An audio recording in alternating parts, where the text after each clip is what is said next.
Welcome to the Google class. Student class 9th. My name is Mohammad Sajid and I will teach you chemistry. बच्चों, आज का जो article हमने यहाँ पे डिस्कस करना है, एक का नाम है इसमें से एटॉमिक नंबर और दूसरे का नाम है मास नंबर।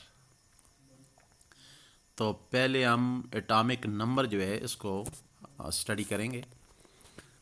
स्टूडेंट, आपको स्क्रीन पे नज़र आ रहा होगा एटॉमिक नंबर जो है इसको हम Z के ज़रिए ज़ाहिर करते हैं, जैसा कि स्क्रीन पे आपको नज़र आ रहा है। और Z जो है ये एटॉमिक नंबर को इंडिकेट करने के लिए इंग्लिश अल्फ़ाबेट है जो कि यूज़ किया जाता है। तो इसको हम यहाँ पे डिटेल में देखते हैं। It has been found that atom of one element differ from those of other element by the number of proton in their nuclei. Student, अभी जो सेंटेंस पढ़ा है इसका मतलब ये है कि हमारे पास डिफरेंट एलिमेंट हैं। पीरियडिक टेबल में आप आ जाएं तो पीरियडिक टेबल में कोई 110 से ज़्यादा एलिमेंट जो हैं वो मौजूद हैं। तो हर एलिमेंट जो हैं उसके एटम्स होते हैं। अब एटम के अंदर आप जाके देखेंगे तो एटम के अंदर न्यूक्लियस होता है और न्यूक्लियस की जमा न्यूक्लियाई है। तो एटम के न्यूक्लियस के अंदर प्रोटॉनों की तादाद होती है। तो न्यूक्लियस के अंदर जो प्रोटॉनों की तादाद है इसके बारे में हम बात करेंगे कि न्यूक्लियस के अंदर जो प्रोटॉन की तादाद होती है हर एलिमेंट के एटम में एक दूसरे से डिफरेंट होती है। अब ऐसा कोई भी हमारे पास एलिमेंट मौजूद नहीं है, कोई दो एलिमेंट ऐसे मौजूद नहीं है हमारे पास जिनके अंदर एटमों में न्यूक्लियस के अंदर प्रोटॉन की तादाद जो है वो बराबर। सपोज यहाँ पे आप देखें तो आपको नज़र आ रहा होगा no two electron have the same number of proton. कोई भी दो ऐसे एलिमेंट नहीं होंगे जिनके एटमों के अंदर प्रोटॉन जो हैं उनकी तादाद जो है वो बराबर हो। ये ऐसा हो नहीं सकता, इसलिए कि हर एलिमेंट जो है उसके अंदर जो एटमों की तादाद होती है वो दूसरे से क्या होती है, डिफरेंट होती है, मुख्तलिफ होती है। अब हम आगे चलते हैं। As the atom is electrically neutral, चूँकि एटम जो होता है ये न्यूट्रल होता है। न्यूट्रल का मतलब ये है कि एटम के ऊपर कोई चार्ज नहीं होता।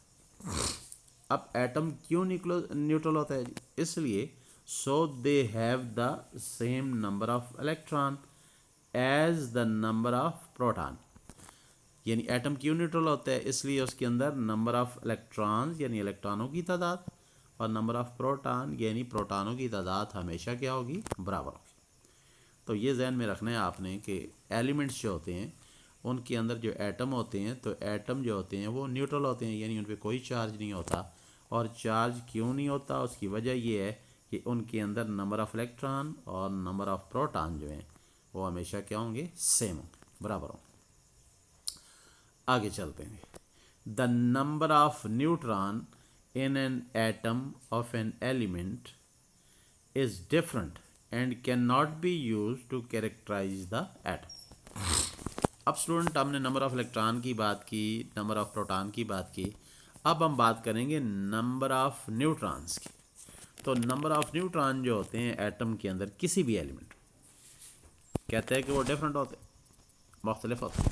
And can not be use to characterize the atom, और ये एटम के कैरेक्टराइज करने में यानी एटम को कैरेक्टर एटम का बताने में इनको हम यूज़ जो है वो नहीं करते। तो ये भी आ गया जी न्यूट्रॉन के हवाले से। फिर आगे चलते हैं। Elements are therefore arranged in the periodic table. Elements जो हैं वो पीरियडिक टेबल में अरेंज होते हैं बाकायदा एक तरतीब के लिहाज से। अब एलिमेंट कैसे अरेंज होंगे जी, किस तरतीब के लिहाज से अरेंज होंगे पीरियडिक टेबल के अंदर, अब हम इनको देखते हैं। Elements are therefore arranged, elements जो हैं वो अरेंज होते हैं in the periodic table, periodic table के अंदर on the basis of number of proton in their nucleus. यानी पीरियोडिक टेबल में जो एलिमेंट की तरतीब है वो प्रोटॉनों की तादाद के लिहाज से, this number of proton is called as atomic number. और ये प्रोटॉनों की तादाद जो है इसी को हम एटॉमिक नंबर बोलते हैं। It is represented by the symbol Z, और इसको हम एक इलामत है Z, और Z की इलामत के ज़रिए हम एटॉमिक नंबर को रिप्रेजेंट्स करते हैं या पेश करते हैं या लिखते हैं। तो वापस जाते हैं स्टूडेंट्स, अभी हमने यहाँ पे इस जगह पे क्या पढ़ा। कहते हैं जी पीरियोडिक टेबल के अंदर जो एलिमेंट्स हैं वो एटॉमिक नंबर के लिहाज से अरेंज किए हुए होते हैं। और एटॉमिक नंबर जो है वो क्या है जी, ये किसी भी एटम के अंदर न्यूक्लियस में प्रोटॉनों की तादाद को कहते हैं।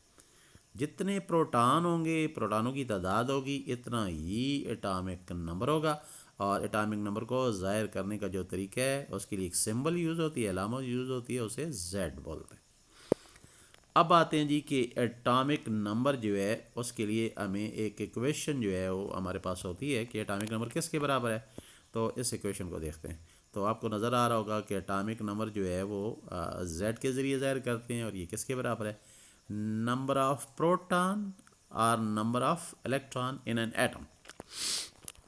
स्टूडेंट्स आपसे पूछा जाए कि एटॉमिक नंबर जो है Z ये किसके बराबर है, तो नज़र आ रहा है आपने कहना है कि ये नंबर ऑफ़ प्रोटॉन के बराबर होता है या नंबर ऑफ़ इलेक्ट्रॉन के बराबर होता है। अब स्टूडेंट आपके जहन में आ रहा होगा कि हम तो ऊपर ये पढ़ के आए हैं कि जी किसी भी एटम के न्यूक्लियस के अंदर प्रोटॉनों की तादाद को एटॉमिक नंबर कहते हैं। तो अब हम यहाँ पे इलेक्ट्रॉनों की तादाद क्यों कह रहे हैं, तो इसका मतलब ये है कि दो बातें सामने आ गई हैं, प्रोटॉनों का जिक्र भी आ गया और इलेक्ट्रॉन का भी जिक्र आ गया। तो स्टूडेंट जहन में रख लें कि किसी भी एटम के न्यूक्लियस में जितने भी प्रोटॉन होंगे इतना ही न्यूक्लियस के बाहर इलेक्ट्रॉन होंगे, बराबर होंगे दोनों। अगर हमारे पास प्रोटॉन जो हैं वो किसी भी एटम के न्यूक्लियस के अंदर 11 हैं, 11 हैं, तो यकीनन उसके न्यूक्लियस के बाहर इलेक्ट्रॉन भी 11 होंगे, 11 होंगे। चूँकि नंबर ऑफ़ प्रोटॉन और नंबर ऑफ़ इलेक्ट्रॉन बराबर होते हैं, इसलिए हम दोनों को एटॉमिक नंबर के लिए यूज़ कर सकते हैं। यानी आप कह सकते हैं कि एटॉमिक नंबर किसी भी एटम के न्यूक्लियस के अंदर प्रोटॉनों की तादाद को बोलते हैं, और ये भी कह सकते हैं कि एटॉमिक नंबर किसी भी एटम में जो इलेक्ट्रॉनों की तादाद है उसको भी कहते हैं, क्योंकि प्रोटॉनों की तादाद और इलेक्ट्रॉनों की तादाद हमेशा होगी बराबर। तो ये भी आपने देख लिया जी कि एटम के अंदर जो तादाद होती है इलेक्ट्रॉन की, प्रोटॉन की, वो क्या होती है, बराबर होती है। अब हम तारीफ़ की तरफ आएंगे, डेफिनेशन की तरफ। तो एटॉमिक नंबर की डेफिनेशन जो है वो आपको नज़र आ रही होगी, ग्रीन कलर में। Student, atomic number of an element is the number of proton present in the nucleus of one atom of that element. तो ये एक डेफिनेशन आ गई है जी कि एटॉमिक नंबर कैसे कहते हैं।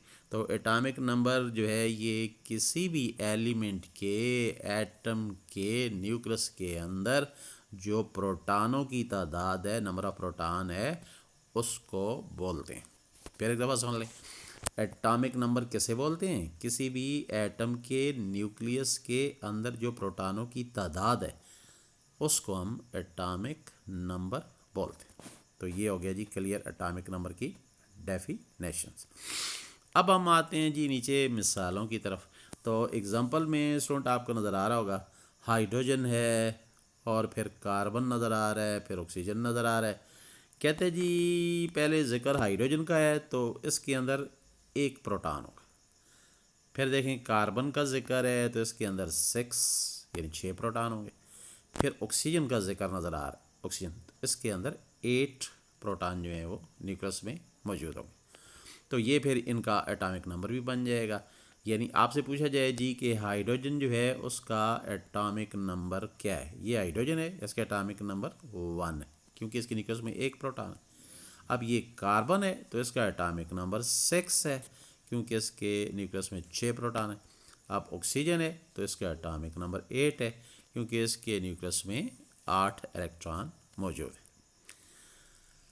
तो ये नीचे भी यही लिखा हुआ है जी कि atomic number of hydrogen, carbon and oxygen are 1, 6 and 8 respectively. यानी इनके एटॉमिक नंबर 1, 6 और 8 हैं तरतीब के लिहाज से।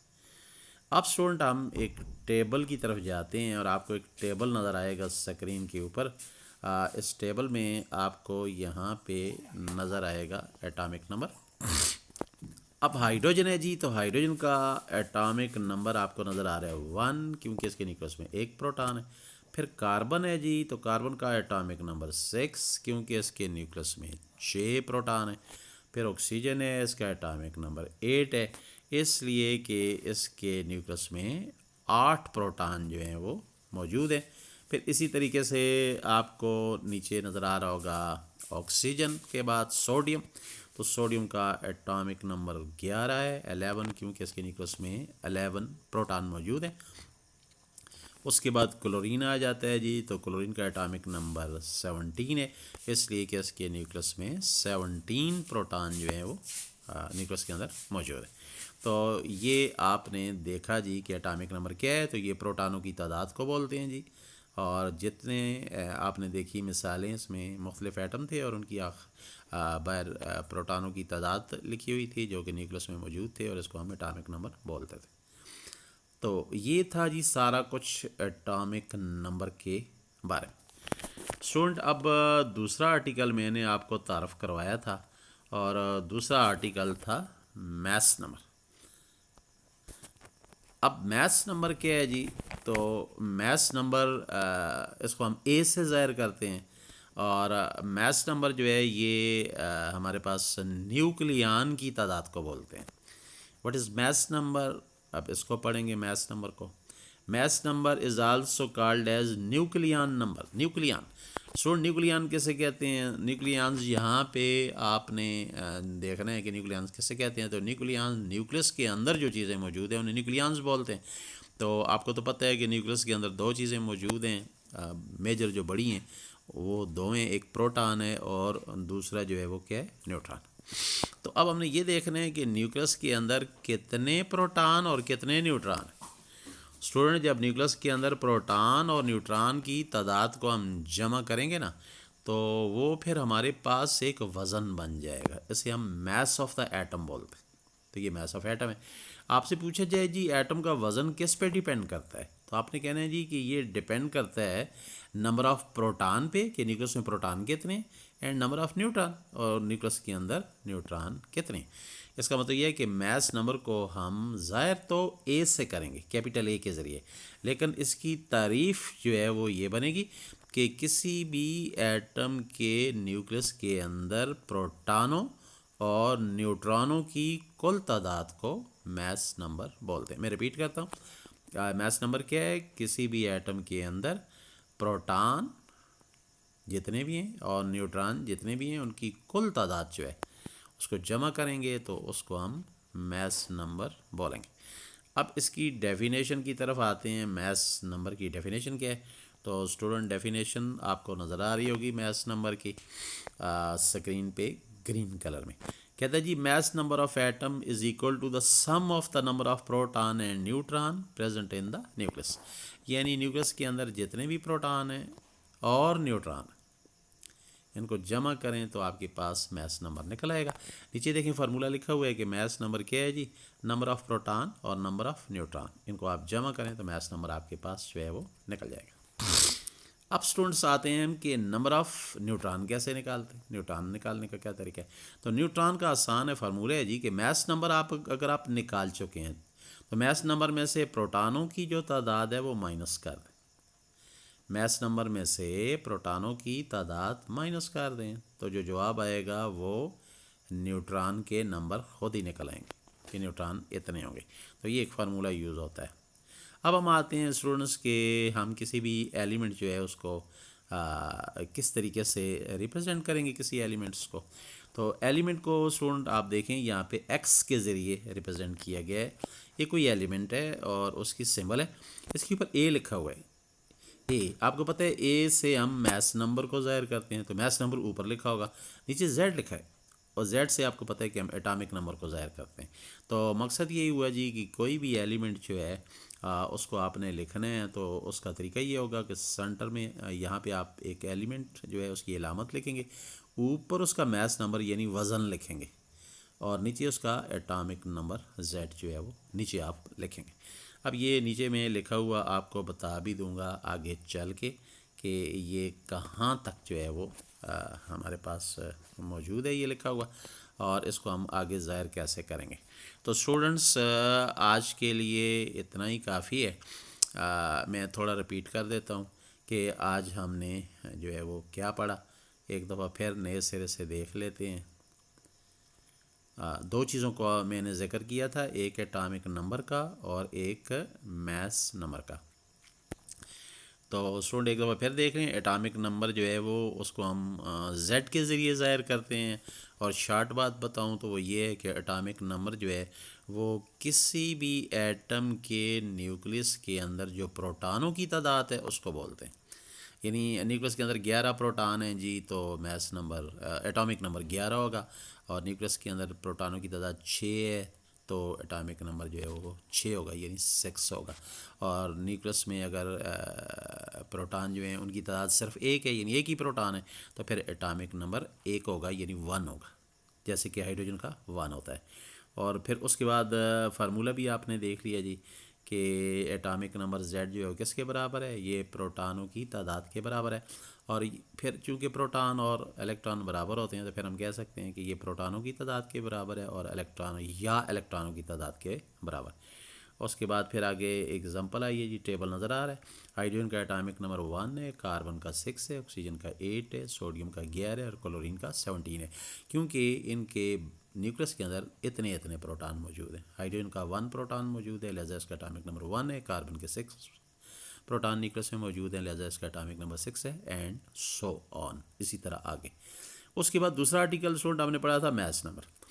मैथ्स नंबर आसान है, किसी भी एटम के न्यूक्लियस में चले जाएं, उसमें देखें कि प्रोटॉन और न्यूट्रॉन इनकी टोटल तादाद कितनी है, उसको जमा करें, इसको हम मैथ्स नंबर बोलेंगे। फार्मूला जो है वो नीचे आपको ब्लू कलर में नज़र आ रहा होगा।